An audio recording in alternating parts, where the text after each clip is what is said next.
Ashish. Good afternoon, everyone.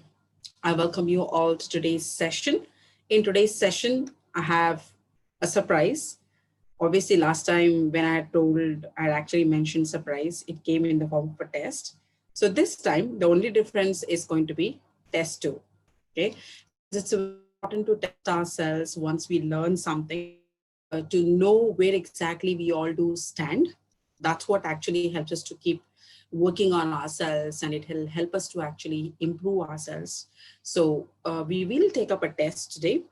The questions are going to be on different elements of English grammar, like it could be error spotting, sentence correction, like it could be in the form of fill in the blanks, maybe based on articles, prepositions, or synonyms, antonyms. So the questions are going to be on these various factors. We will take up the questions. For 5 questions, I'm actually going to give you all just 3 minutes time. Okay. So within 3 minutes time, you are supposed to solve 5 questions. So once you are done with solving the questions, I will actually let you know what exactly is the answer to the question. And if you feel that there is a difficulty in understanding, we'll actually get into the details. So why is it the correct answer, or maybe why it is not the correct answer. So let's get started. I hope everyone is doing good today, all the participants. Let me know via chat.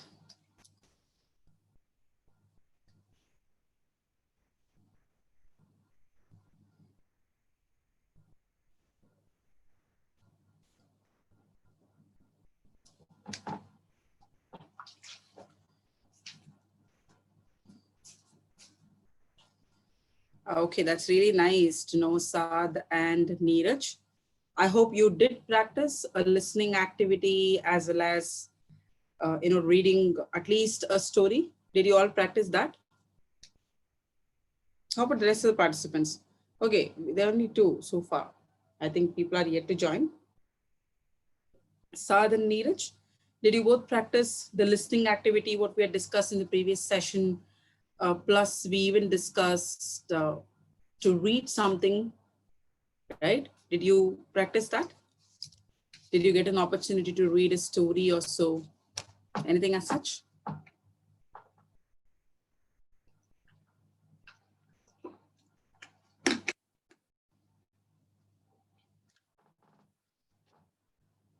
That's really nice, Saad. I'm glad to know that you have done your homework. Neeraj, that's okay, but I would really suggest you to keep working on this, because this is going to be a journey. This is not something which will get over in 2-hour session or 4-hour session. It's going to take some time. Okay. So I would really, really appreciate if you could start working on that, because this is your priority now. And you need to work on this. So more than you want to, now it's time to use you need to. Okay. So please make sure of that. All right. So shall we get started? Ask the rest of the participants to join. All right, here we go. So there are questions on the screen right now. There are 5 questions on the screen. These are actually based on vocabulary. So you basically have to find out the meaning of each of these sentences with the help of ABCD option. So basically you have the question as well as an answer, but you just have to find out which is the correct answer. That's it. Okay. I'm going to give you all 3 minutes, as I've already promised. 5 questions from question number 1 to 5, from masquerade to incongruous. You just solve the question and get back to me. Your 3 minutes starts now.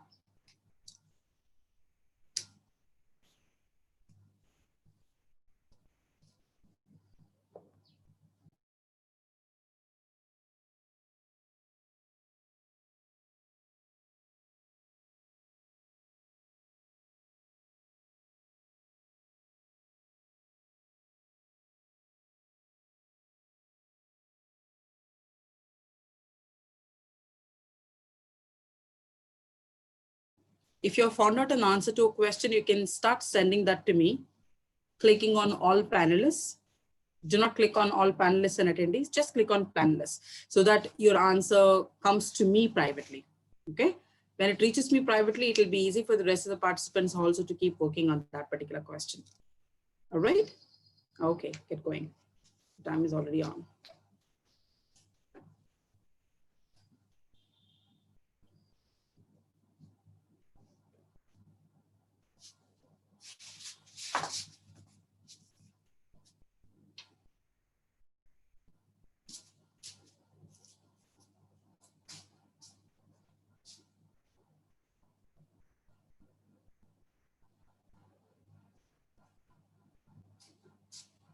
Thank you for your answer, Neeraj and Ferry. Let's see whether it is the correct answer or not. I would really appreciate if you can just make a guess based on what you know.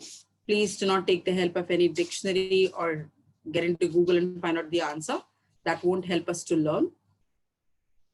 It's okay even if you're coming up with a incorrect answer to any of these questions or to most probably to all the questions, I'm okay with it.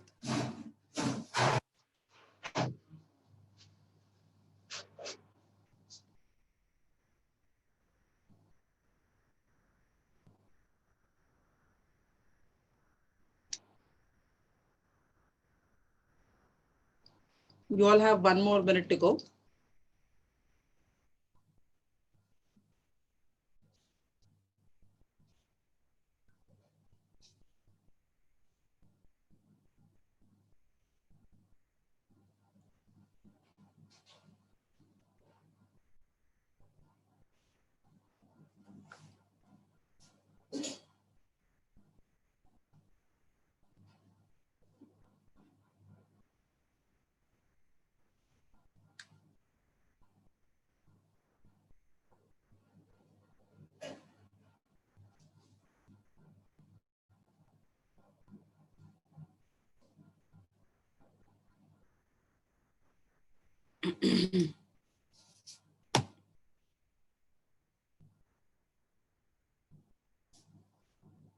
I received answers only from 2 participants. I'm still waiting for the answers from the rest of the participants. Please to make sure that you volunteer. There are 7 participants, out of which only 2 participants have answered.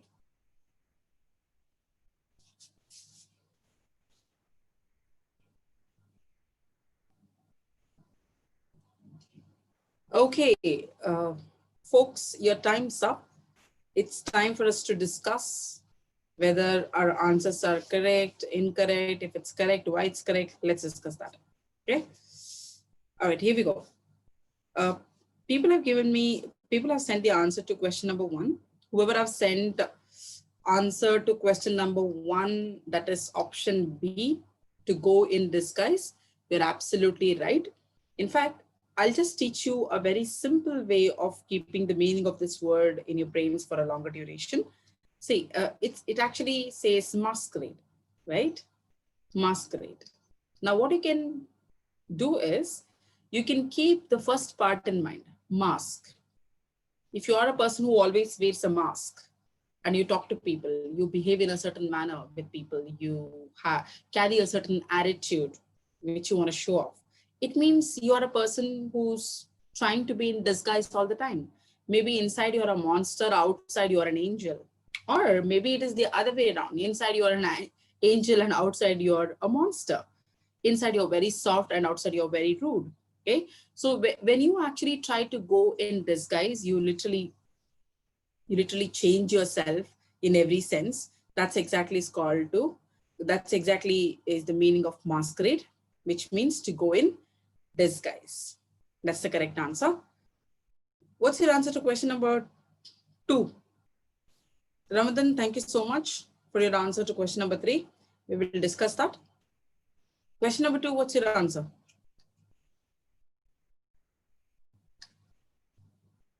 Anybody? No one has even made an effort to answer question number 2. This must be a very easy question. Extravagant. Thank you, Neeraj. Unfortunately, that's an incorrect answer. I don't know whether you would be able to recall this or not. When I first met you all in terms of conducting a session, we did discuss a lot of questions on synonyms and antonyms. I think it was close to 20 questions what we discussed, okay? Out of which I did make you all get introduced to a word called frugal. And I told you all, frugal basically means stingy. Stingy, okay? A person who thinks 1,000 times before spending even a single rupee or a single penny or a single dollar, with whichever currency you're talking about, doesn't matter, okay? So I had even mentioned frugal is equal to stingy, stingy is equal to miser, miser is equal to parsimonious, parsimonious, okay? We did discuss even one more word on that particular day. Parsimonious also is equal to thrifty, thrifty, okay? Please understand, thrifty and spendthrift or extravagant, spendthrift, okay? These two are antonyms to each other.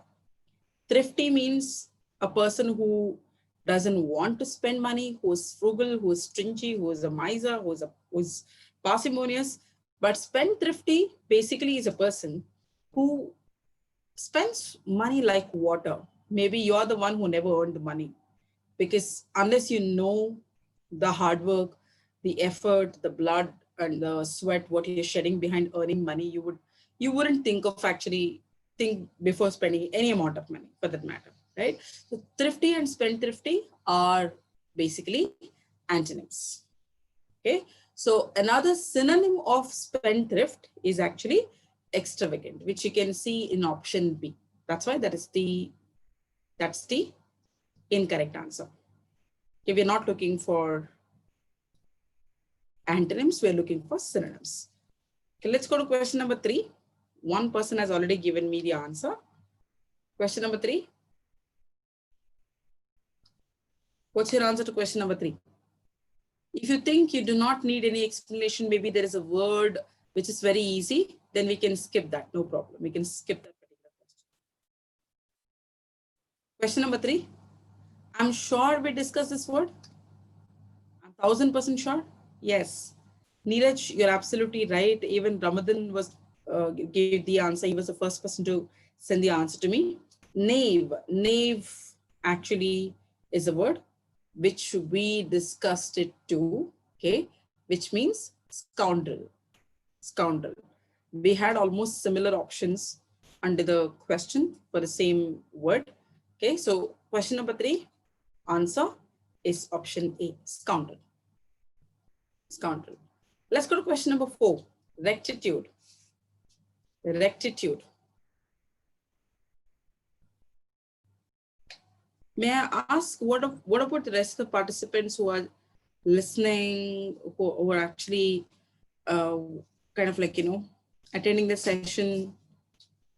What are your answers? Because I haven't got to hear anything from you all. Let me see.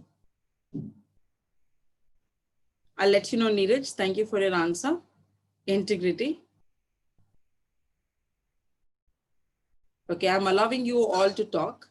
So at any point of time, if you think sending a message is very difficult for you, then you can always unmute yourself.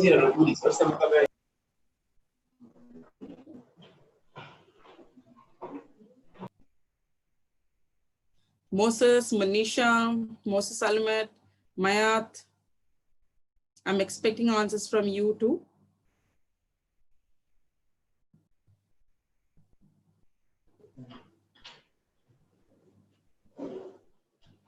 Anybody else who would like to give the answer? Thank you so much, Anupama. As everybody is giving the same answer, providing the same answer to the question, is it the correct answer? Or maybe it's the other way around. Somebody has unmuted himself first. I think it's Moses Olimot. If I'm pronouncing your name correctly, please unmute yourself. Let me do that for you.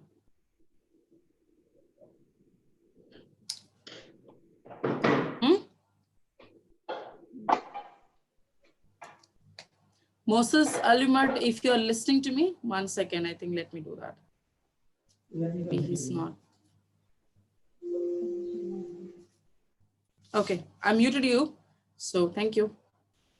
Quero, yes. Friends, rectitude actually means you being morally correct. You are a person who has a perfect distinguish between what is right, what is wrong. You're clearly aware of that factor. Okay, so that's the meaning of rectitude. From that perspective, rectification means you correcting something which is wrong.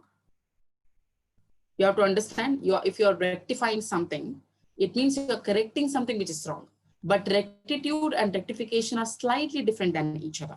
Okay, recovery means as if you're sick and you're getting recovered from sickness or illness. Duplication, duplicating something. So the answer to question number 4 definitely has to be option C, integrity. In other words, honesty. You're morally right. If you're honest, it means you're correct. You are expected to be honest. So from that perspective, the answer to this question is absolutely right. Let's go to question number 5, please.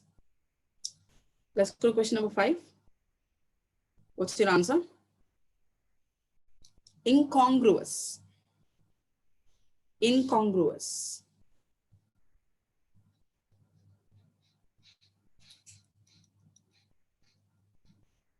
I'm waiting for your responses.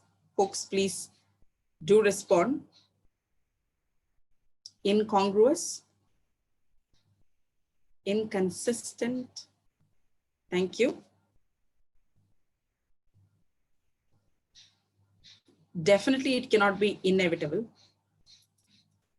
Or maybe inconceivable. Maybe inconceivable.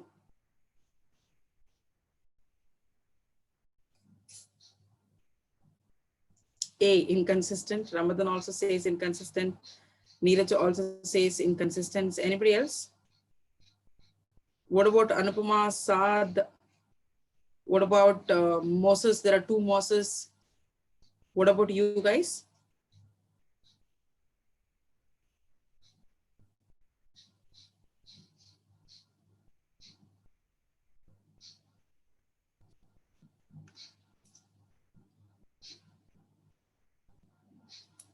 Okay, as no one else is answering, let me go ahead and give you the answer.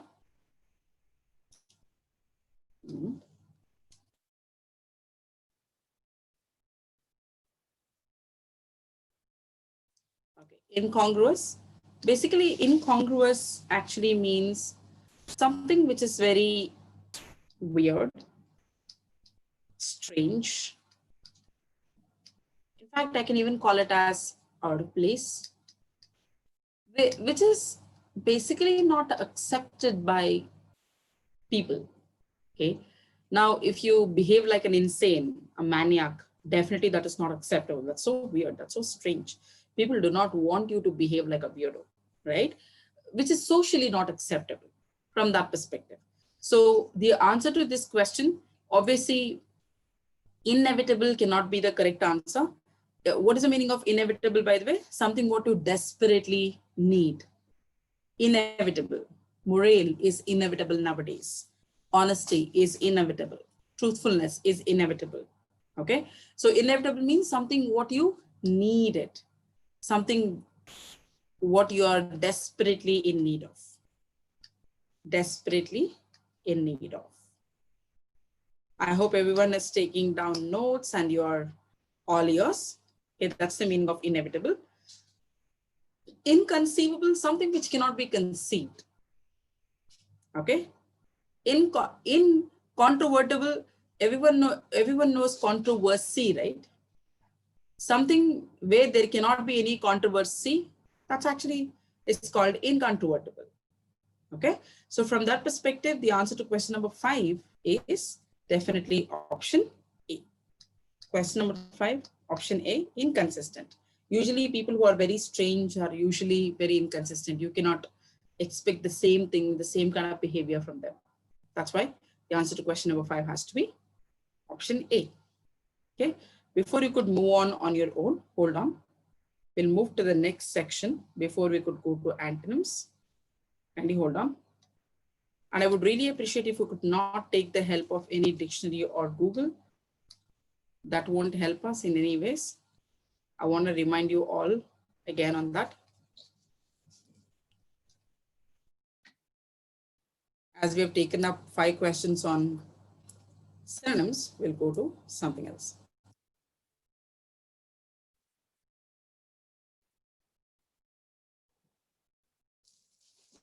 Okay, here you are. There are 10 questions in the form of fill in the blanks, which has to be filled either with a, an, or the, or maybe no articles.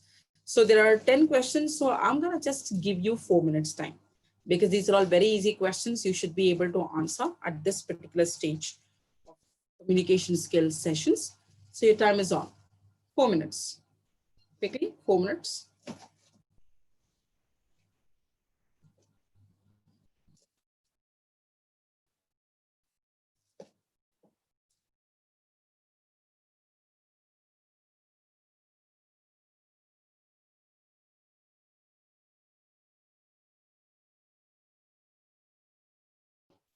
If you find out the answer to any question, you can keep sending me the answer via chat.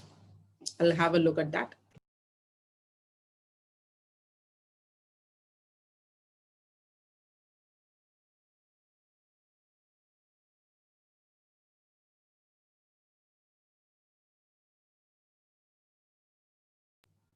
Thank you, Philly, for your answer to question number 1.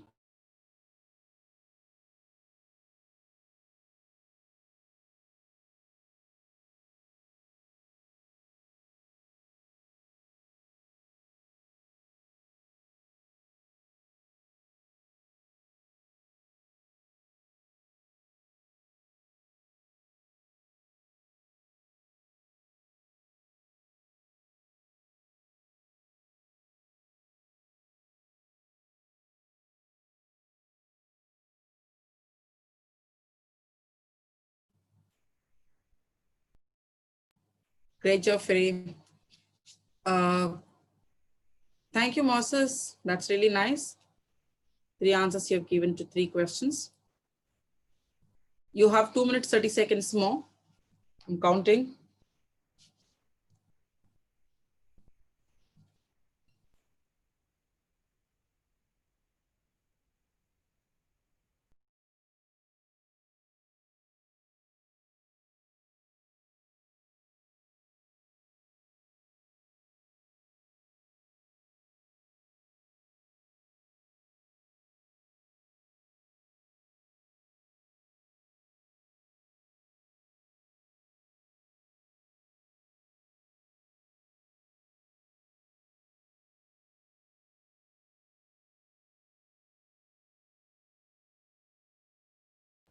Thank you, sir. Thank you, Philly, for your answers.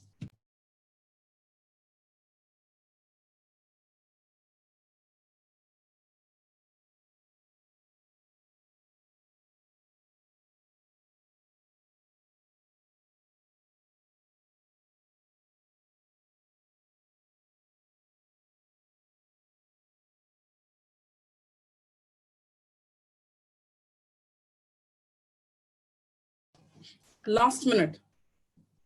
1 more minute. Come on. 10 questions. It's very easy. I'll give you the answers to each of the questions once we get started with the discussion on the same. However, wherever you feel that you're not convinced, or maybe you want me to get into any kind of explanation to any of the answers, what I would be providing, you can stop me, because I know these questions are neither too easy, not too difficult. Okay. However, there are a few questions which are very confusing for sure. Wherever you feel, great job, Moses, all the participants. Great job, Neeraj. Neeraj just sent the answers to all the questions. Thank you so much. That's lovely. Ready? So you can let me know where exactly you want me to give the explanation, get into the details, why, how, answering to these questions. Otherwise, I will just give you the answer and I'll move on. Okay?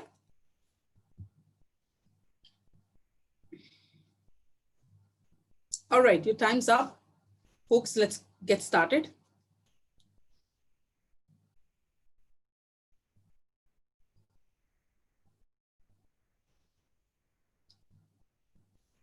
Ready? All right. Thank you so much. Now you can check your answers. Thanks, Zareen. All right.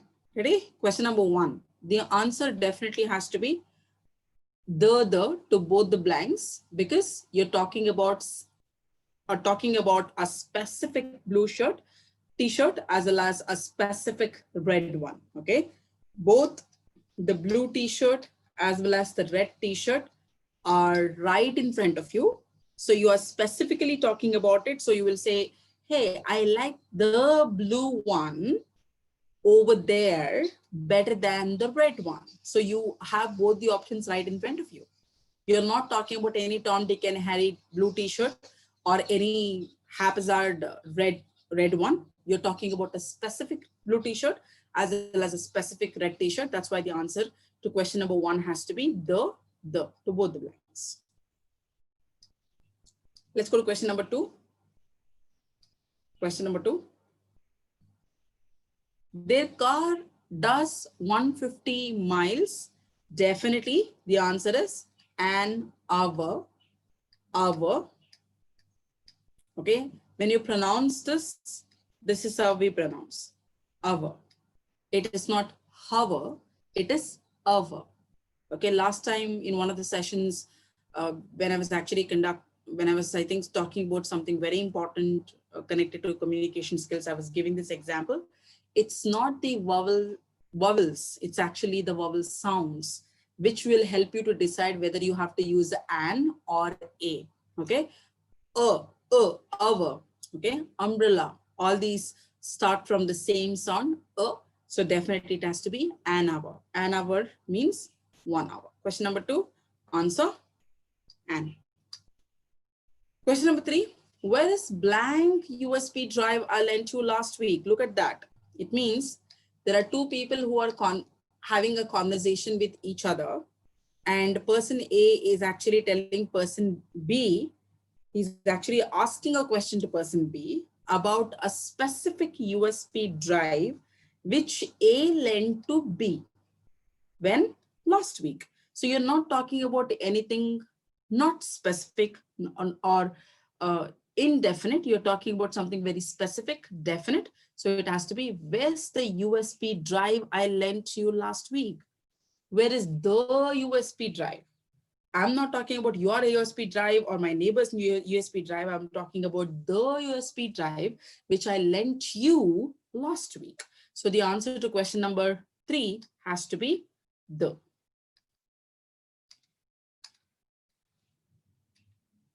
Let's go to question number 4. Question number 4.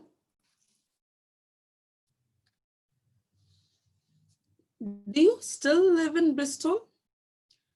Do you still live in Bristol? Right? I think most of you have given the correct answer to question number 4. Answer to question number 4 is no article. If you have this question, why? By any chance, very simple. Bristol is the name of a place. Okay, remember, whenever you talk about a name of a person, a name of a place, you never and ever use any article. Now, for example, if I'm talking about Moses, I cannot say, I know a Moses, I know the Moses, I know, many, I know actually, and Moses. No, I cannot say this. Why? Because Moses itself is a specific name. The moment I mention Moses, it means I'm talking about a specific person. The moment I mention Anupama, I am talking about a specific person. You do not have to say the Anupama or the Zenith. No, you don't have to. That's not needed. So please keep this in mind. Wherever you talk about a name of a person and a name of a place, most importantly, name of a place. When I say name of a place, that name of a place could be of a city, of an area or a locality. It could be of a nation or a country. It includes everything. Okay, except one terms and conditions apply. You can go back and you can try recollecting. I had given you a list of names of countries which are entirely different than the normal nations, like USA, UK, UAE, West Indies, Andaman and Nicobar, okay, Gulf, etc. When you talk about these names, please use the. You must use the definite article the, because these are not just one country. These are all the united countries. In other words, this is all a group of countries. Okay, these are all group of countries. That's why this is not like, let's say USA is not like India or Sri Lanka or Pakistan or maybe Nepal or Bangladesh. It's actually United States of America. That's why if you're noticing, all the first abbreviation, it's actually starting with United States of America, United Kingdom, United Arab Emirates, right? If you look at the map, you can see West Indies is actually a country which is a group of islands, all tiny islands which are hardly visible in the map. Okay, Andaman and Nicobar, again, it's a group of islands. Okay, Gulf, it's a group of countries. Okay, so from that perspective, when you talk about these countries, you must use the, but generally when you talk about the name of any country or any locality, any district, any state, any nation, you never tend to use any article. No a, no and, no the. Please do not forget this. This is a very important point. We did talk about it even in one of the sessions. Okay, so question number 5, what's the answer? Question number 5. All right, here we go. Is your mother working in blank old office? The answer to question number 5 is in the old office. In the old office. Okay. If you wouldn't have been specifically talking about a definite building, I don't think you would have used this word old office. Okay. Is your mother working in the old office? Maybe you saw my mother walking in over there. Maybe you heard from someone and you're just trying to guess that. Okay. When you just say an old office, it actually takes a different turn in terms of meaning. So the answer to question number 5 definitely has to be, is your mother working in the old office? In the old office? Yes, Ramadan, please tell me. I saw your message. It's okay. If you're feeling very sick, I'm absolutely fine with it.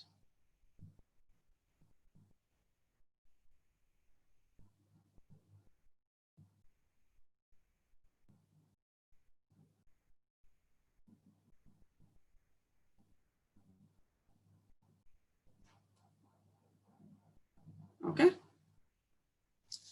Question number 6. Carol's father works as, I think most of you have given the correct answer here, works as an engineer. Somebody has unmuted himself or herself, please check on that. Question number 6, an engineer, an electrician, an entrepreneur. We did have a discussion on this. So definitely it has to be an. Question number 7. Number 7, the tomatoes are 99 pence. Question number 7, 19 pence a kilo.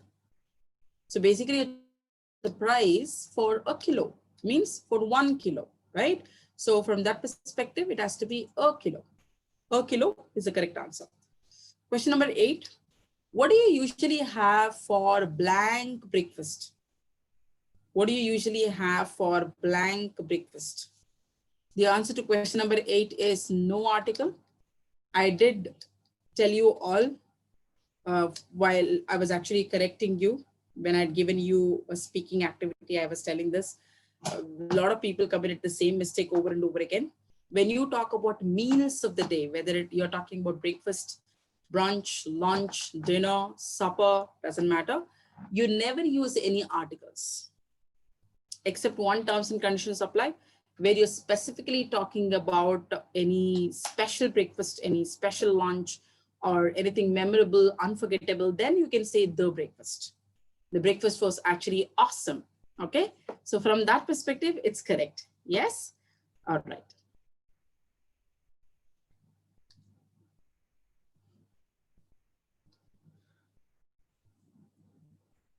Here we go.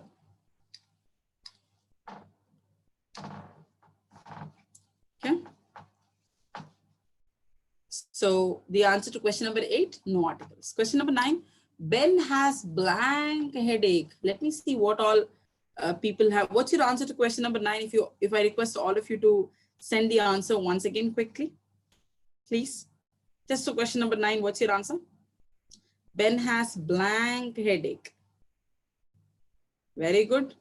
Good job, Namatullah, Jareen, Swahibat. Thank you so much. Correct. The answer is A, because whenever you talk about any common ailments, I repeat, whenever you talk about any common ailments, you must use either a or an based on vowel or consonant sound. Usually we say, right, I have headache. This is a very common statement what we make it to people. I have headache, I have fever, I have terrible stomach ache. But what does the rule say in English grammar? It always says, you're not supposed to say, I have headache. You're supposed to say, I have a headache. I have a sneeze. I have a cough. I have a sore throat. I have a stomach ache. I have a backache. I have a cramp. I have an infection. I have an allergy. Point to be noted, only for allergy and infection, I'm using and because both are actually starting with vowel sound. Okay, E. Infection is starting with E, which is a vowel sound. Allergy, right? Allergy, it's starting with A. So once again, it's a vowel sound. Except those two, the rest of the common elements I used A. So please do not forget, this is one of the trendiest questions nowadays under the law of articles. You can't afford to forget. Here we go.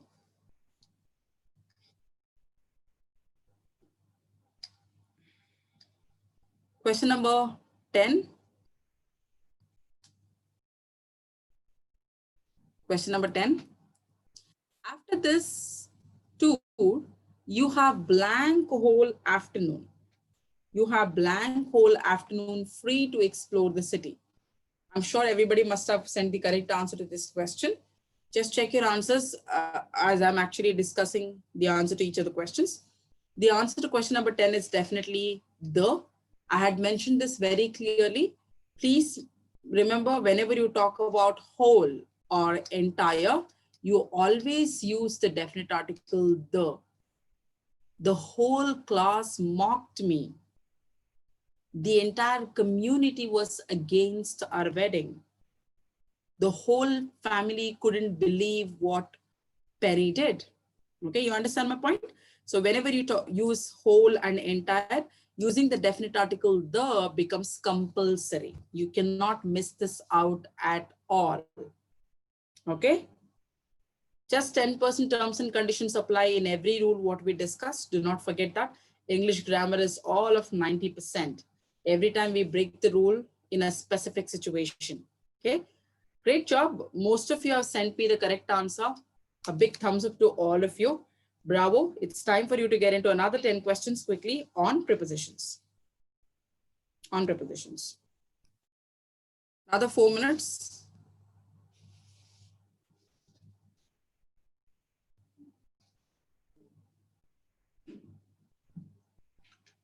Keep sending. What you can do is just make sure that you have a pen and a paper and start taking down the answers to each of the questions. When I ask you the question, at that point of time, all of you can send me the answer so that you do not have to keep resending it. Okay, get going.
2 minutes, 30 seconds more.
Last minute, folks. 60 seconds more to go.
Okay, time's up, folks. It's time for you to, for actually me to tell you the answer and to check your answers. When I ask you for, to send your answers to each of the questions, make sure then you send it to me via chat, okay?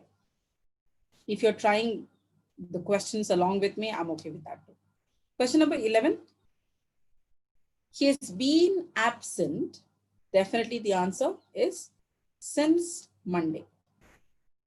He has been absent since Monday. Question number 11, answer since Monday. Question number 12, we should not spend money on luxuries. We should not spend money on luxuries. Thank you, Moses, for your answer. I really appreciate your participation. Thank you.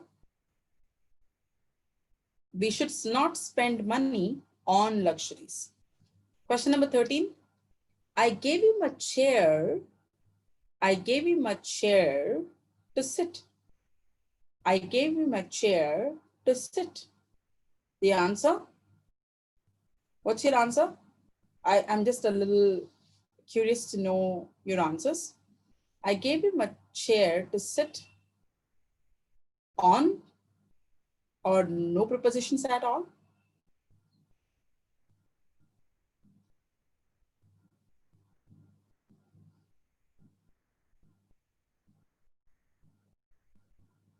Thank you, Saad. Thank you, Moses.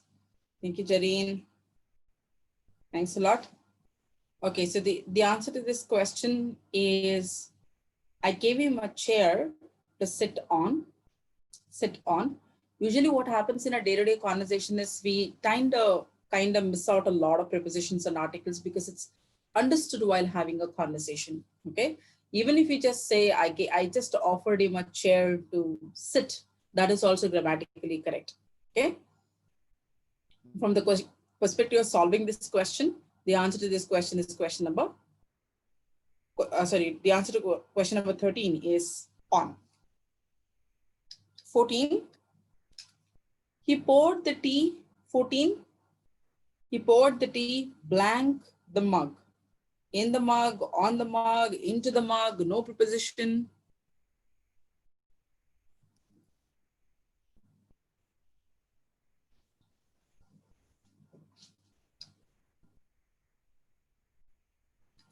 Keep sending me your answers. Only Saad and Firi have sent me the answers. What about the rest? Question number 14. Answer is into. Whenever the action is taking place. For example, I dived into the water. Okay. When something is getting into something, usually we always say into. We are entering into the room. I poured the coffee into the mug. Okay, so these can be the examples to understand this. When the action is taking place, usually, I'm using that word usually, when usually the action is taking place. So when I say the action is taking place, it means the action usually is going to be in the ing form. At that point of time, automatically into comes into picture. Okay. However, there are a lot of situations and scenario where you tend to use into without ing. Hey, we got into a big issue. I think I'm into a big problem now. This is also correct. Okay. So for this question, for the context of the sentence, for question number 14, definitely the answer has to be into. Remember, every time when I say 10% terms and conditions apply, why do I say so? Because usually it is the meaning of the sentence which decides the answer to the question. It's always the meaning of the sentence. Okay. Unless meaning of the sentence, I can actually call it as the ultimate decision maker. This is beyond grammar. This is beyond all the rules what you have learned. Okay. So many times we tend to break rules what we have learned in English grammar because maybe the meaning of the sentence is actually not allowing you to do so. Okay. So you can have this in your mind. Question number 15. What's your answer? Question number 15 answer. I'm waiting. Waiting. At.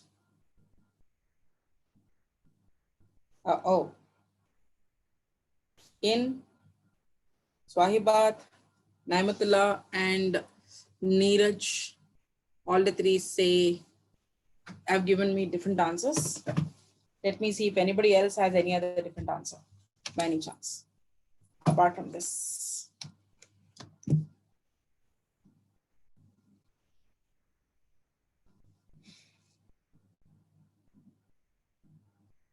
Anybody?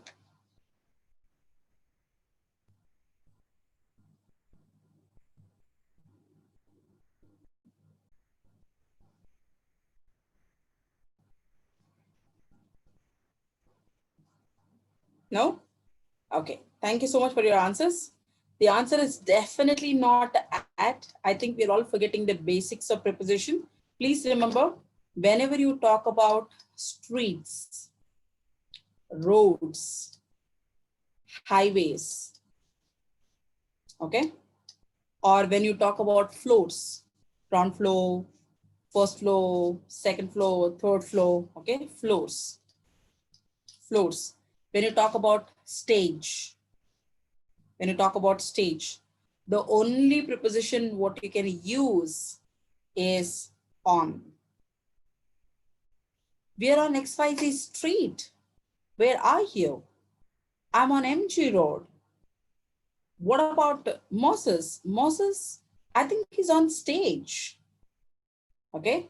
Hey, guys, we are on Highway 1. Having fun. Something like this. Okay. So please keep this in mind. Wherever you talk about streets, roads, any highways or any floor, I live on the first floor. Our apartment is on the second floor. I wish our house was on the ground floor. Okay. So I'm standing on stage right now, right in front of the podium. We are on stage. I don't think we can take any calls. They are afraid to go on stage. Okay. So whenever you use any of these, remember the only preposition which can go here is on. You don't say at. Usually people have this tendency of using in. Remember, in means inside. When you say I'm on MG Road, it means you are inside MG Road. You're not in MG Road, you're on MG Road. You can actually keep this in mind when two things touch each other. My one hand is upon the other hand. I'm sitting on a chair. It's the same position. I'm sitting on a chair. We're standing on the stage. We're walking on a road. We're driving on a highway. Everything on. Okay, not in, on. Please keep that in mind. Okay, what's your answer to question number 16? Number 16, please send me your answers. No preposition. Thank you, Ananya. Neeraj says no, no preposition. In, Perry says in, no preposition. I think majority of the people are actually telling me there is no preposition. There's no need to use preposition for question number 16. Unfortunately, my answer might shock you. No preposition is not the correct answer to question number 16. The answer is in. You never say this? Hey, how long do you think you might take to reach office? Most probably in about 20 minutes, I'm gonna be there. So when you say in about, please understand, do you know what is the meaning of in about? In about basically means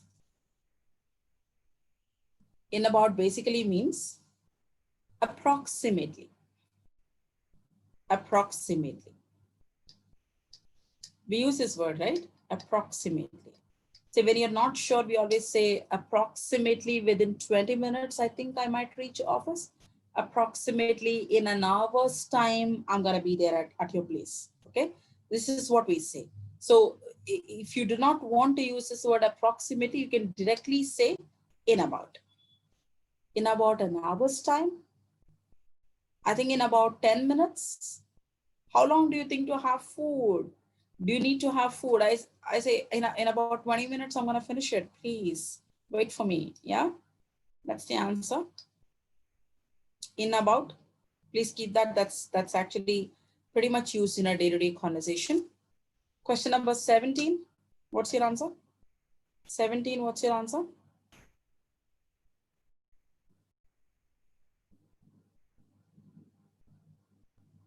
Neeraj, Swahiba, thank you. Perry, thank you. Moses, thank you for your answer. Anybody else?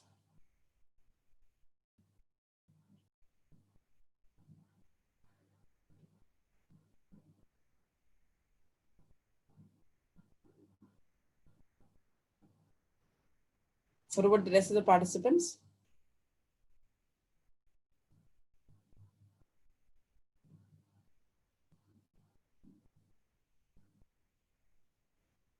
Thank you, Ananya. Okay, the answer to question number 17 is in the hospital. In the hospital. Okay, we were visiting our best friend in the hospital. Where are you? I'm at hospital. Okay, please do not get confused with what we discussed in one of the previous sessions and what we're discussing right now.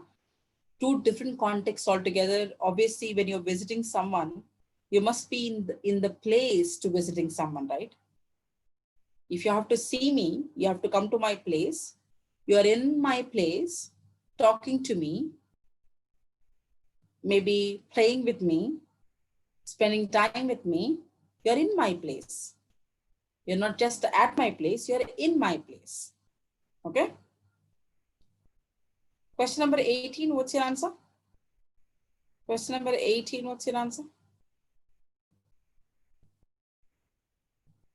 Correct. Yes, sir. That's what I'm telling you. See, when people ask you this question, where are you? Then that question, that answer is actually applicable. Where are you? I'm at the hospital. Okay. I'm at mall. I'm at theater. Because the question, where are you? If your answer to this question is referring to a specific building, then definitely you must go with at. There is no chance. There is no doubt. But in this particular context, this is why I said the meaning of the sentence is the ultimate decision maker. From the perspective of the sentence, it has to be in.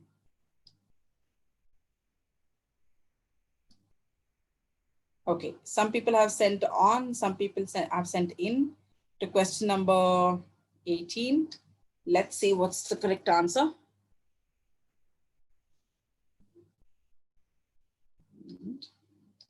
Yes. Question number 18. You frequently see this kind of violence, undoubtedly on TV. We learned this print and electronic technique to not to get confused about this. Whenever you talk about electronic items, go with blindfoldedly, go with on. When you talk about any printed items, blindfoldedly, go with in. So that is working again here. Question number 18, the answer is definitely on. Question number 19, what's your answer? My parents have been married. My parents have been married since 49 years, or from 49 years, or for 49 years, or just 49 years. Okay, thank you. I just would like to give you all an example here. Just make a note of these two sentences. Imagine if I just say, I am married since 2018. One sentence. I'm married for 2 years. Another sentence. I want you to understand something very important here. In both the sentence, the message is same. Okay. If you calculate from 2018 to 2020, and if you say 2 years, the message is very clear. It is the same message what I'm conveying in two different ways. You get my point? Okay. But in one sentence, I'm using since. In one sentence, I'm using for. That's what actually raises the question in our brains. Why? The answer is very simple. Please keep this in mind forever and ever. Whenever you talk about any specific time, when I say time, please understand that could be a specific day, that could be a specific date, that could be a specific time. When I say time, like 1 o'clock, 2 o'clock, 3 o'clock, 12 o'clock, AM, PM, anything, okay? Or when you talk about any specific year, when you talk about anything specific connected to time is what you can actually keep it as. Then blindfoldedly go with since. Without any second thought on the same. Okay. But when you actually talk about a period of time, please understand. Now, when I say 2 years, it means 2018 to 2020. This is a period of time. When I say 1 week, it means Sunday to Saturday. Again, period of time. When I say 2 hours, maybe 12 p.m. to 2 p.m. Okay. So wherever you are using from to, whether it is in the form of hours, in the form of days, in the form of months, in the form of years, doesn't matter. When you talk about a period of time, blindfoldedly use for. When you talk about specific point of time, I repeat, specific point of time, then please blindfoldedly go with since. Okay. Please blindfoldedly go with since.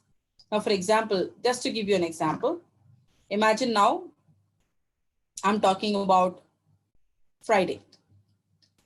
Okay, if this word Friday or maybe Monday or Wednesday or Sunday or Saturday or Tuesday or Thursday, any of these days, only 7 days we have, right? The moment you get to see any name of the day, blindfoldedly go with since.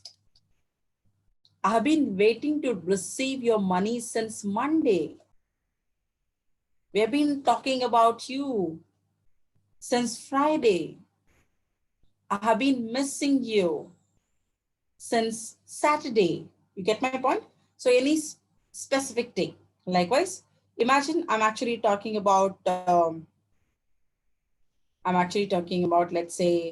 1947 or 2020. I'm talking about 1925. Have you noticed this? There is a brand called Raymond's. Have you come across this brand called Raymond's by any chance? Anybody who has come across this brand called Raymond's? Raymond's, it comes with a tagline called since 1925. Since 1925. This was one of the questions in Kaun Banega Crorepati. This is like you answer to the question correctly, you actually start winning an amount of money, a certain amount of money. Okay, so that's actually a kind of reality show. So it always says Raymond since 1947, 1925. Why? Because Raymond's actually started in the year to 1925, which is a specific point of time. Okay, so whether it is year or day or date or time, blindfoldedly go with since. When it is period of time, blindfoldedly go with for. This rule never changes. Are we clear on this? Are we clear on this, everybody? Any questions, clarifications, queries? So far, based on what we discussed? No? Okay, question number 19. 19 is over. 20. Our best friend John is named blank his great grandfather. Blank is a great grandfather. What should be the correct answer? Thank you, Ananya. Correct. That's correct answer. Very good. Yes, absolutely right. The answer is named after. Named after. I wish my child could be named after me. Now, my name is Zeenat. If I by any chance give birth to a baby girl in the future and I name her as Zeenat the Junior or Junior Zeenat or Zeenat 2, something like this, like how all the kings and queens used to do during monocracy. Okay. If I do that, then definitely my daughter will be named after me. My sister was named after my grandmother. My brother is named after my uncle. Okay. So when a similar name is actually given to another person in the same bloodline, you always say named after. Whether it is your grandfather or great-great-grandfather or great-great-great-great-grandfather, doesn't matter. Anybody could be in the bloodline, your uncle, your aunts, your parents, your grandparents, okay, your cousins, anyone, okay? That's where you use named after. Great job, folks. Nice. Let's move on to the next section.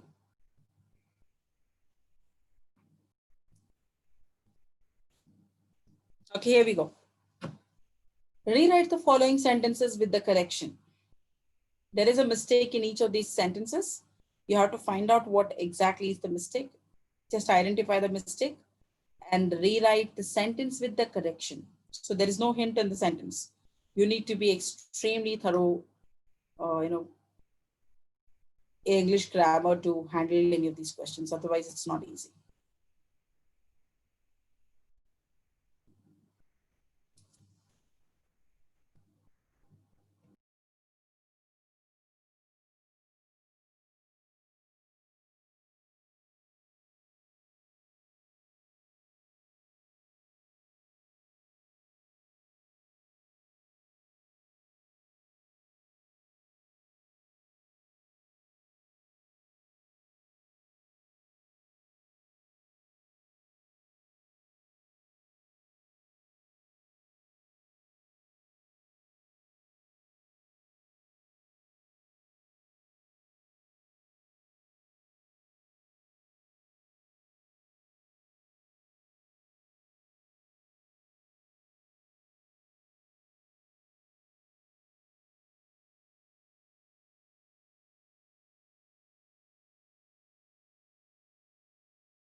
Last 1 minute, folks, quickly. Everyone has sent me the answer to the first question. What about the other four?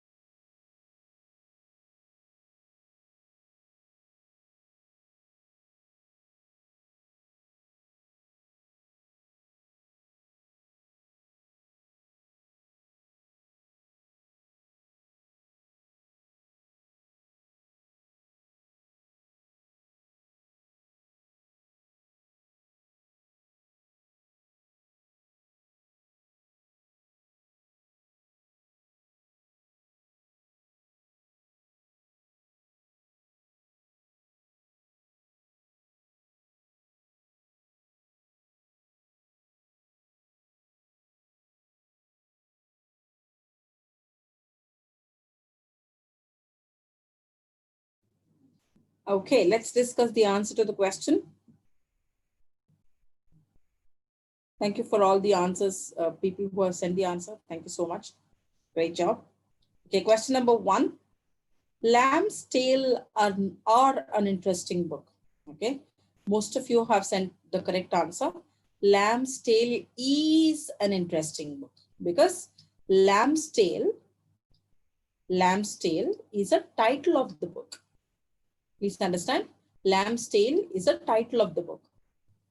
Okay, you can think of any title of any book of your choice, right? So when you, whether there are 2 words in the title of the book or title of the magazine or title of an article or title of maybe any kind of writings, doesn't matter.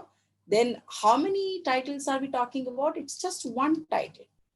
In other words, one book or one magazine or one article. So the answer has to be Lamb's Tale is an interesting book.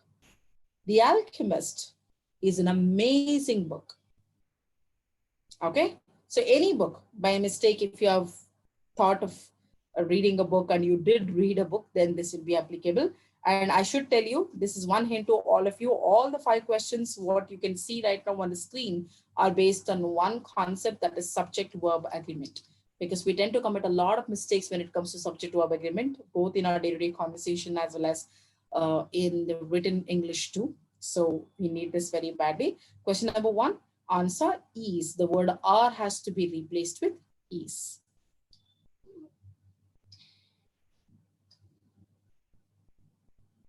Okay, question number 2. The ship with its crew, pay attention, the ship with its crew, okay, was lost. If you have to understand this, very simple. Leave this part. Just leave this particular part and read the rest. Leave this particular part and leave the rest. Read it now. The ship were lost. You understand my point? In the entire sentence, we are only talking about the ship. Okay. Going back to subject-verb agreement, whatever you talk about in a sentence becomes your subject. I repeat, whatever you talk about in a sentence becomes your subject. What is my subject here? Ship. Ship is singular or plural? Singular. When my subject is singular, my verb definitely has to be singular. What is the verb I'm using here? Where. Where is singular or plural? Plural. Are they matching with each other? No. So without changing the tense of the sentence, without changing the meaning of the sentence, please understand, whenever you're making correction, without changing the tense, without changing the meaning of the sentence, you have to make the correction. Otherwise, your correction is going to be incorrect. Okay. From that perspective, without changing the tense and without changing the meaning, if you look for the answer will be was. The singular form of where is was. Okay, so the answer is was. Okay, let's go to question number 3. Question number 3.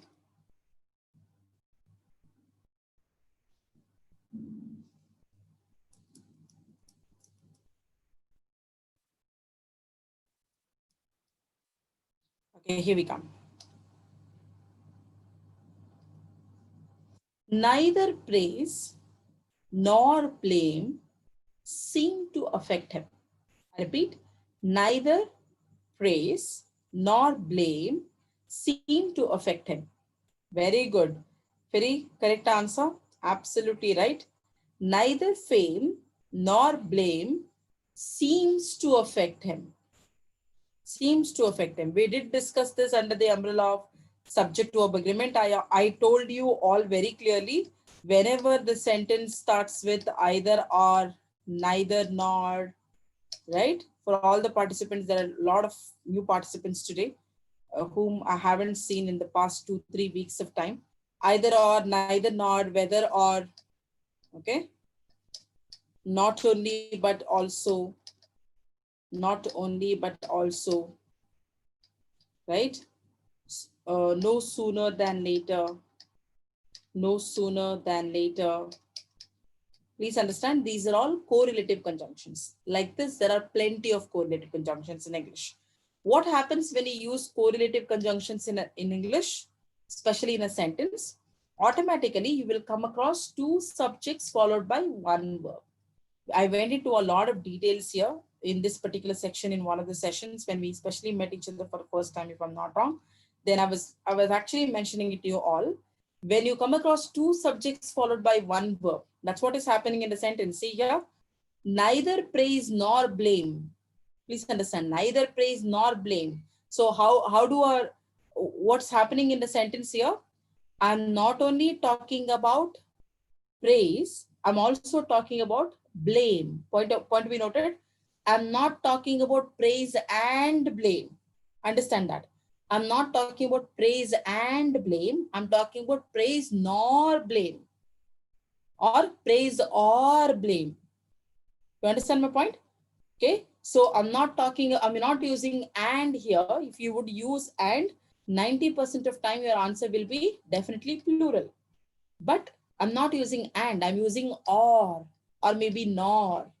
I told you, whenever two subjects are connected by or nor, then blindfoldedly go with the singular verb. Blindfoldedly go with the singular verb. This is very, very important. Okay. So what I'm saying is, actually there are two options. Option one, option two. Blame or fame. Imagine like that. Or it's like Anupama or Neeraj. Firi or Saad. Okay. So when I say Firi or Saad, I'm not telling Firi and Saad. Firi and Saad means two people. So I should say Firi and Saad are very close friends. Neeraj and Anupama are cousins. Look at that. Neeraj and Anupama are cousins.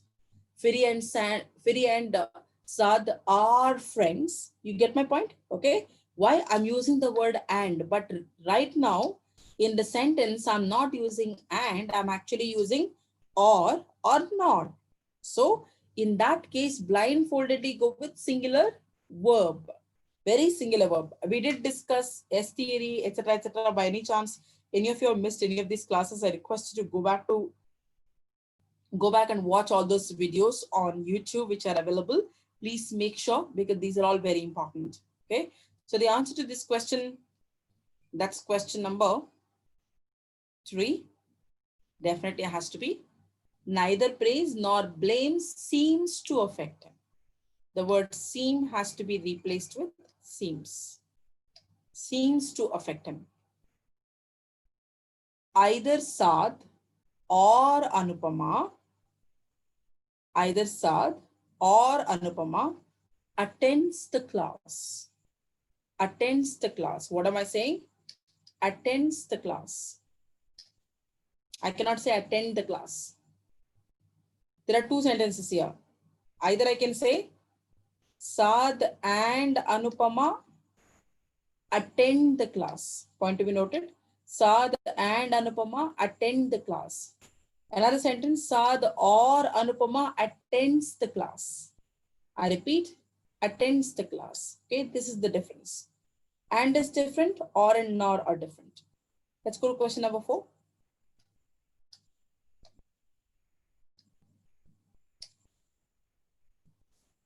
None but the brave deserves the fair. None but the brave deserves the fair. What do you think is the correct answer to question number 4? What's the correct answer to question number 4? Very simple. This is everything is based on subject of agreement, right? No, no, Firi. You're adding a mistake to the sentence. This is based on one of the factors on which I actually spent 10 to 15 minutes to give you the examples to show you the differences. I told you wow, what is singular, what is plural. This comes under article. Can you all recollect the factor what we discussed based on the poor, the rich? Can you all recall that? The police, the employed, the unemployed. Okay. In the same list, you can add one more word, that is the brave, the brave. What's the meaning of all these words? I told you, when you say the poor, you're not talking about one poor person. You're talking about the entire community of poor people. So logically, the poor means poor people. The rich means rich people.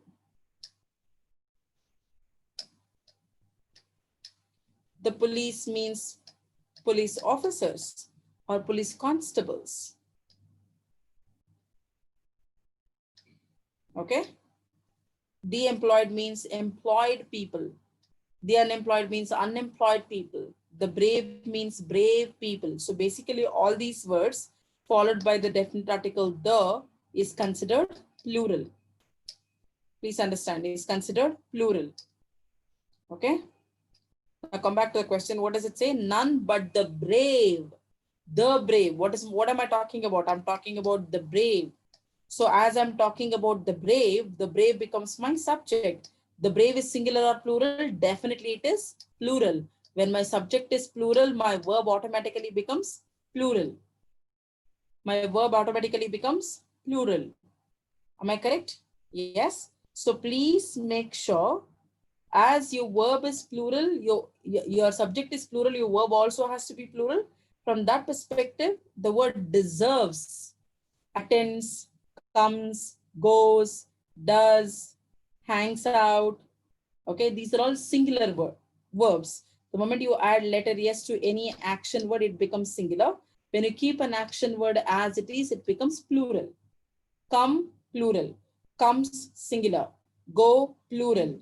Goes, singular. Attend, plural. Attends, singular. Understand, plural. Understands, singular. Happens, singular. Happen, plural. Walk, plural. Walks, singular. Writes, singular. Write, plural. You get my point? Okay, when you add yes to action word, any vocabulary, it becomes singular. When you do not add yes to any action word, it becomes plural. So what is the action word we are using here? Deserve. So if you add yes to it, it becomes singular. If you remove yes, it becomes plural. So just change the word deserves to deserve. Automatically, the answer will be correct. Okay. Let's go to question number 5.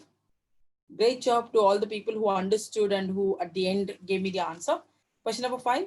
A number of prisoners has escaped from the jail. A number of prisoners has escaped. Very good. This is something very important. Okay. This is extremely important to all of you. Please keep this in mind. Whenever words like number, okay. Correct answer, Sad, Firi. No, not Firi. Sad and Anupama, correct answer. Even Naimatullah, correct answer. Whenever the words like number, minority, majority,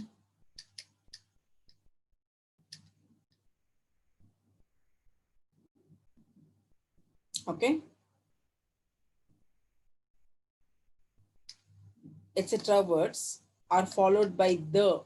If the sentence is starting with the number, the majority, the minority, the percentage, the ratio, okay, then blindfoldedly go with singular verb. All right.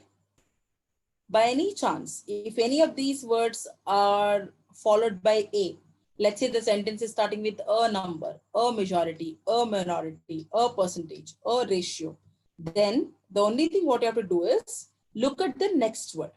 So see here in the question, it says a number of prisoners. It doesn't say the number of prisoners. Point to be noted. The number of prisoners is singular. A number of prisoner can be singular, can be plural, depending on what? Depending on the next word. If the next word is singular, a number becomes singular. If the next word is plural, a number automatically becomes plural. Okay, it completely depends on the next word. What we actually talk about, what we use in the sentence. So what is the word they have used in the sentence here? Prisoner, correct? Prisoners.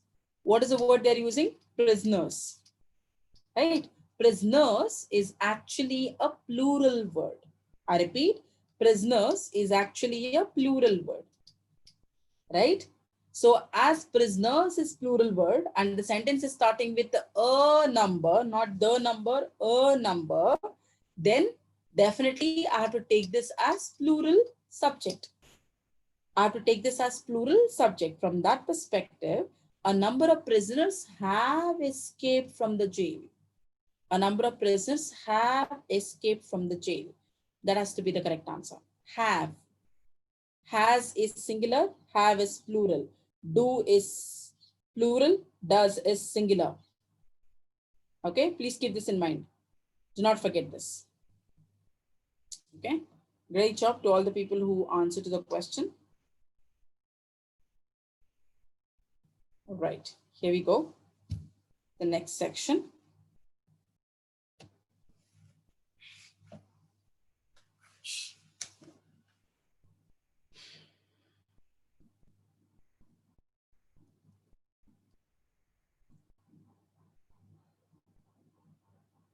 Okay, there are 3 questions here.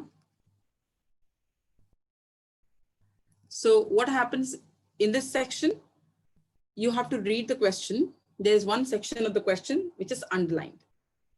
That could be correct, that could be incorrect. So based on ABCD option, you have to find out which could be the best answer to that particular part of the sentence which is underlined. The time starts now. Okay, Naimatullah, happy birthday. No problem. Have fun. Enjoy yourself. I'm going to give you 3 minutes because it takes some time to do this as you're doing, actually handling this particular pattern of questions for the first time. Hold on. Just a second. Hold on, please.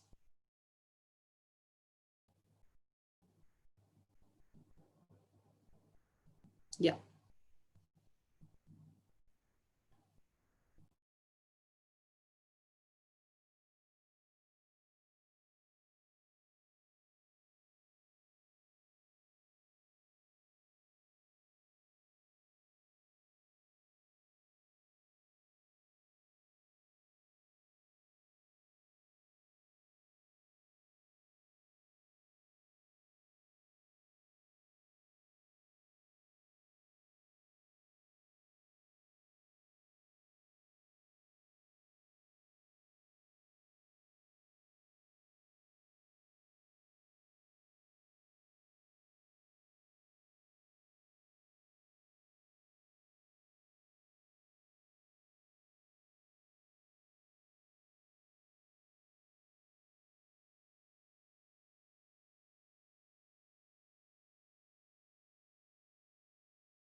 Thank you for your answers. All right.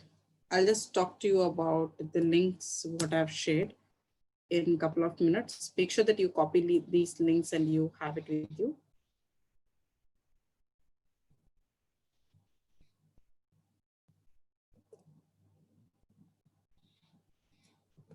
Once I'm done with answering to these questions, I'll just talk about it. Okay. That's going to be your assignment until, until the next class, in fact. So let's come back. All right. So question number 1 actually says they probably will have caught up the truck by now. Okay. Some of you have already sent the answer. Will have caught up, will caught up, shall have caught, must have caught, would have caught, no correction required. Right? These are the 5 options what we have. They probably blank the truck by now. So basically, you're guessing on something which must have already got over. You're guessing on something which must have already got over. Okay? According to you, which is already over according to you. So that basically comes under past tense.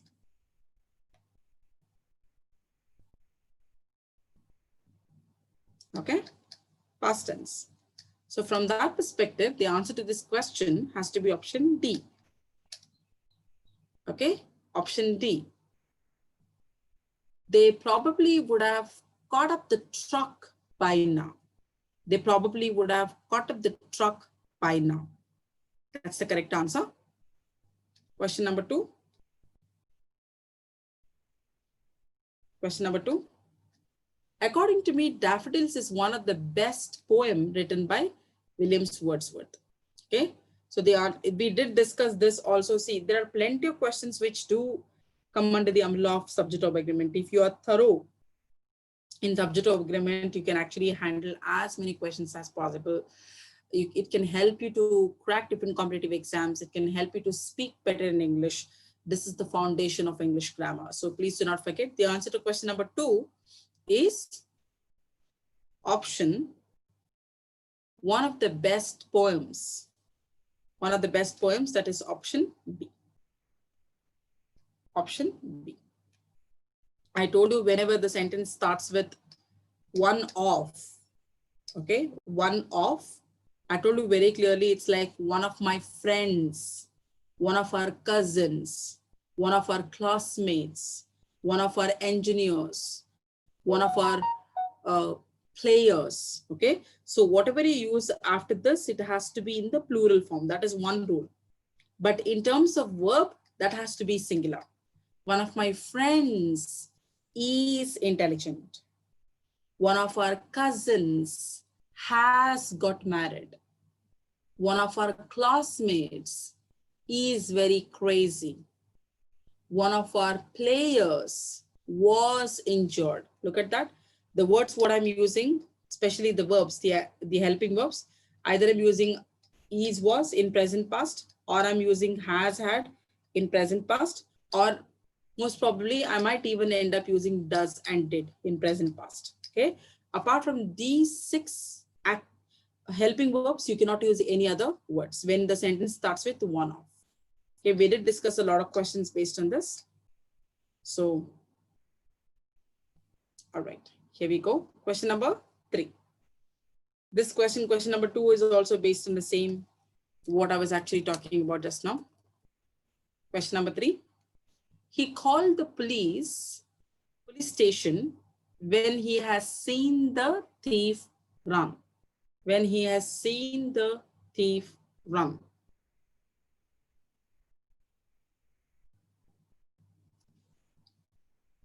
Okay, I think Feri has a question here. Let me answer to the question. She says,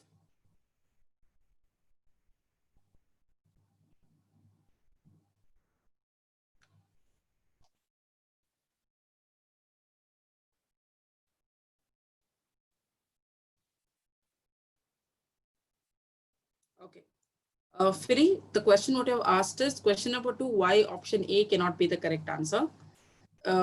It's because the pattern of the sentence is one of. You never say one among. Okay, you never say one among. When you're using one of, between and among will not come into picture. When you're using between and among, one of will not come into picture. It's like both are separated from each other. The biggest flaw in option A is one among the best poems. When easily you can convey the message by saying one of the best poems. Why do you want to make it very complicated and keep it unnecessarily wordy? Okay, these are the kind of options you're going to receive under the umbrella of sentence correction. Okay, just one word unnecessarily they will add to make it too lengthy or to make it sound very wordy. So that's one of the reasons why you have to choose option B, not option A. Not needed at all, Ferry. I hope I've answered your question.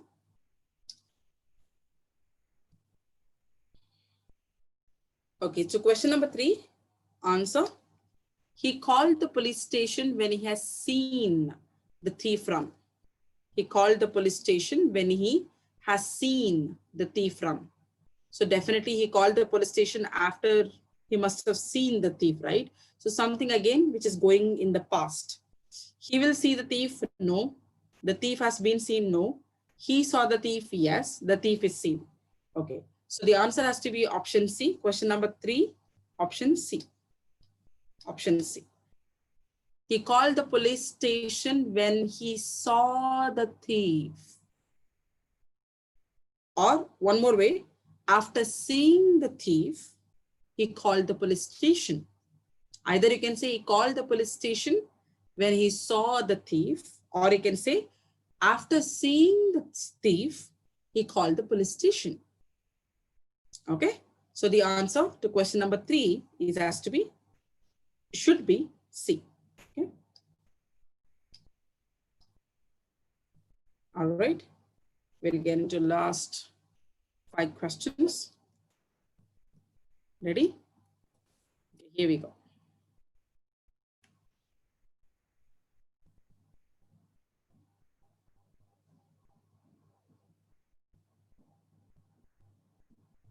Five questions.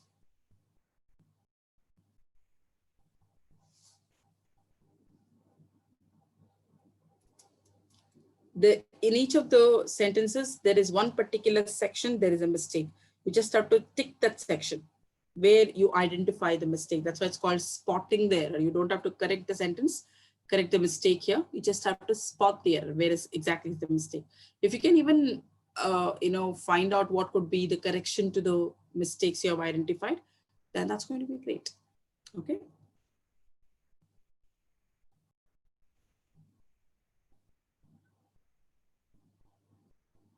3 minutes.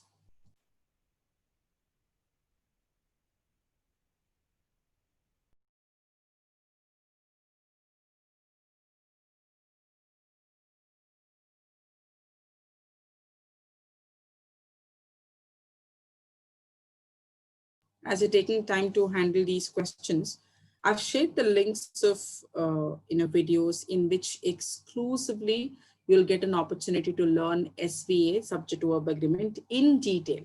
Okay, I'm telling you, I can vouch you on this because once you learn subject verb agreement and tenses, there are 2 topics in English grammar. Subject verb agreement and tenses, 60% of English speaking gets over. In other words, you've learned 60% of English. That's for sure. Okay, because everything else stands on these 2 basics. So make sure that you copy those links and you have it with you. All right, so that you can watch it later. You can consider this as an assignment. I'm going to actually take up a test. I'm going to give you an exercise exclusively on SVA. Unless you watch these videos, you'll not be able to answer to any of the questions. So make sure that you consider this as an assignment, watch it and come back. This is going to be a homework for all of you.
Okay, Neeraj. I think many people are sick today.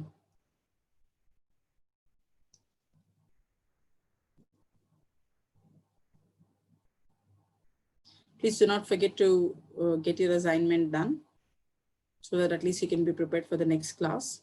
I'm going to give at least 20 questions on SVA because I've come across this factor that most of us do commit mistakes in either subject of agreement or in tenses. So please make sure that you are copying those links. I once again request you all to do so and watch it as an assignment.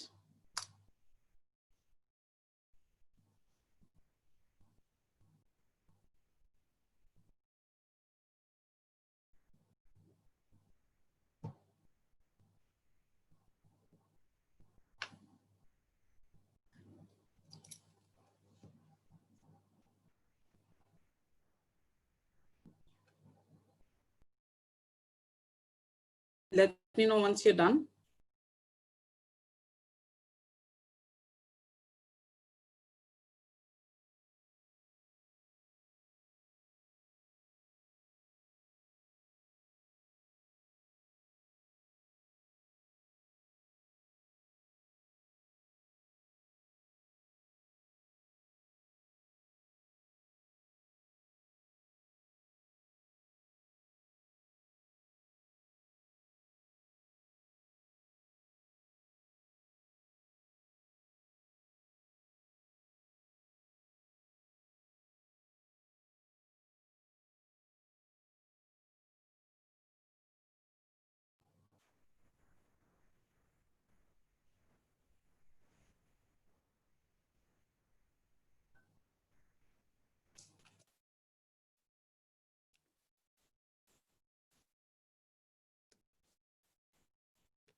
Okay, I think the time's up. We are left with hardly another 10 minutes time. So we have to make sure that we get the answer to all the 5 questions. Let's quickly get started with this.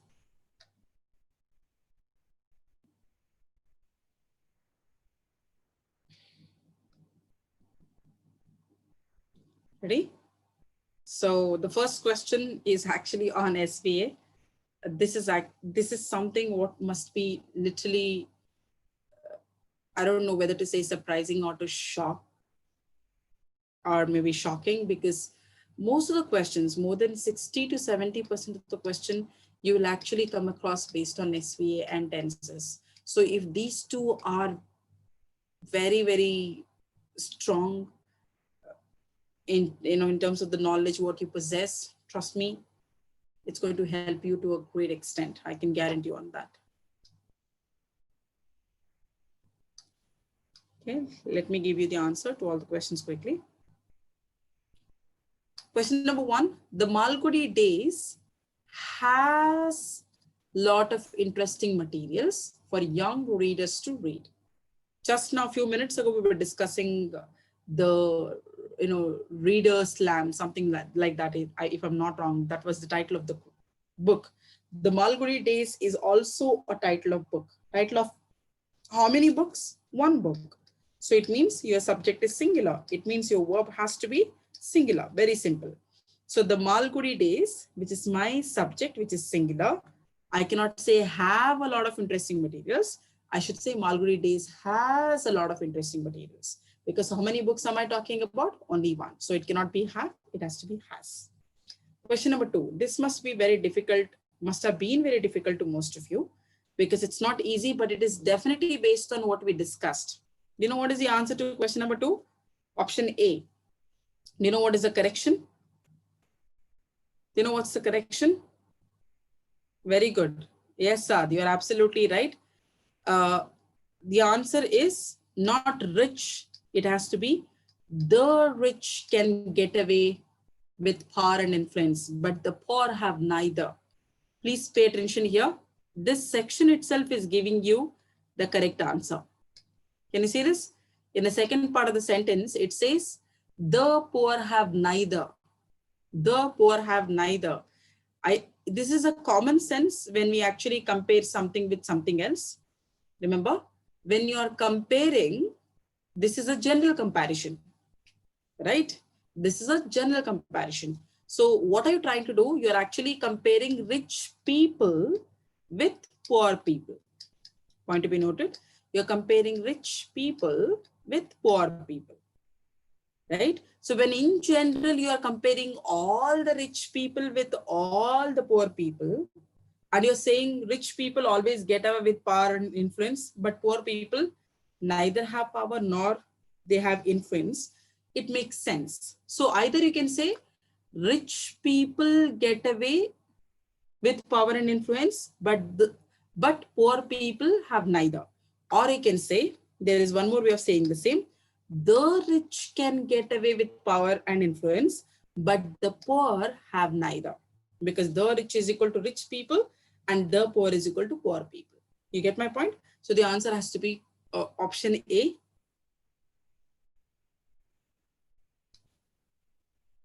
Mohammed Rasail, no, it is not have a lot of interesting. It should be has a lot of interesting. Please make the correction.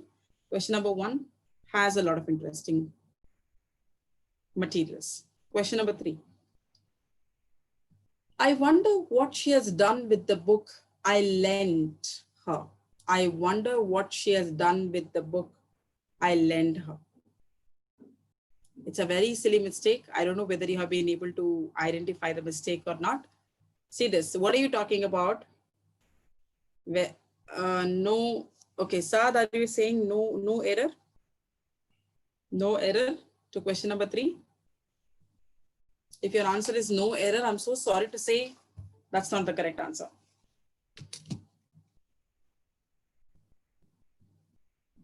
No? Then what is this for? What you have sent is, what is this for actually? Oh, okay. Correct, Saad.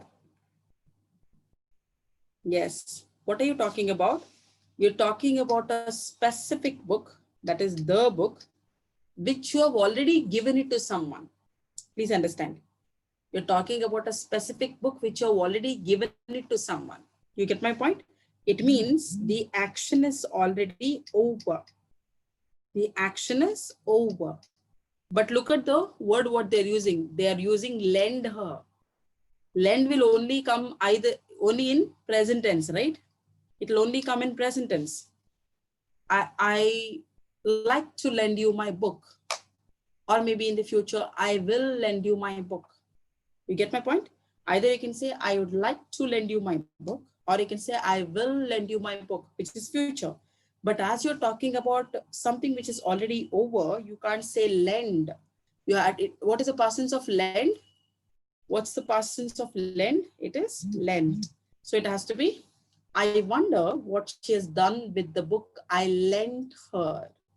Very good. I lent her. Okay. These are the kinds of details and specifications we tend to miss in questions. And that's why error spotting questions are extremely tricky, because many times our brains do fill in the blanks, or they tend to kind of skip these kind of mistakes, because we do commit this a number of times in our daily conversation. Okay. Question number 4. Let's go to question number 4 quickly. Okay. Sandhini Anupama says was raining. That's a good guess. Close answer. Very close answer, Anupama. But that's not the correction. That is the answer for sure. The mistake lies in B, with water, because it is raining. It is not, it is raining. Very good, Saad. Absolutely right. Congratulations. Correct answer. You have nailed it. Okay. See, what are you talking about? You're talking about the pond being flooded. Okay. Look at the last part. It says continuously for the last 3 days. If an action has been happening for the last 3 days, how come you can say it is raining? When you say it is raining, it means it's raining now. When I say I'm teaching now. When I say you're answering now. When I say he's drinking now. When I say she's speaking now. You understand my point? This is actually present continuous tense, where you're talking about an action which is happening now. Point to be noted, you're talking about an action which is happening now, this moment. Okay, at this point of time. It's happening now. I'm speaking when? Now. Maybe 2 minutes ago, I was doing something else. After 2 minutes, I might do something else. But right now, I'm definitely teaching. When? Now.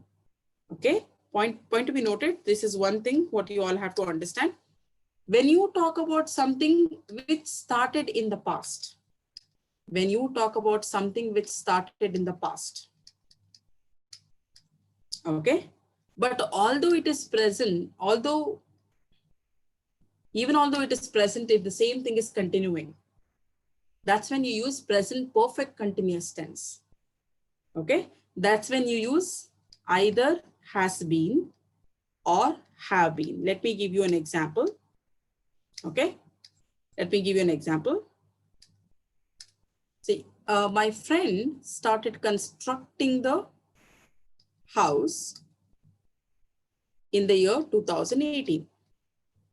Definitely 2018 is past. Why? Because 2018 is over. What's the year right now? What's the year right now?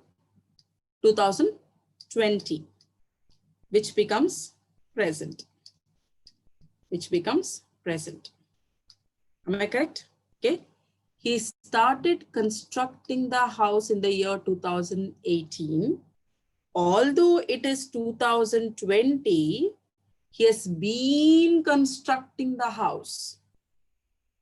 Means the work of construction, what he started in the past, that is in 2018, is not over yet, although it is 2020. It might get over in a couple of months, in a couple of years, I'm not sure. But until now, definitely it is not over yet, right? So what should be the sentence? I should say, my friend has been constructing the house. What will be the sentence? My friend has been constructing the house.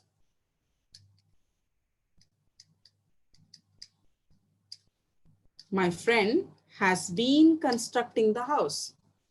You get my point? Has been. Now, for example, our class started at 2 o'clock, 2 p.m. Although it is 4, we're still continuing the session. It might take another 5-10 minutes. But until now, the session what we started at 2 o'clock, which is past, is not over yet. So I can say you have been attending the session since 2 o'clock. I have been conducting the session since 2 o'clock. You have been attending basic communication skills session maybe for 2 months. You get my point? You started an action in the past. The same action is still happening, not over yet. That's when present perfect continuous tense comes into picture. Please make a note. This is called present perfect continuous tense.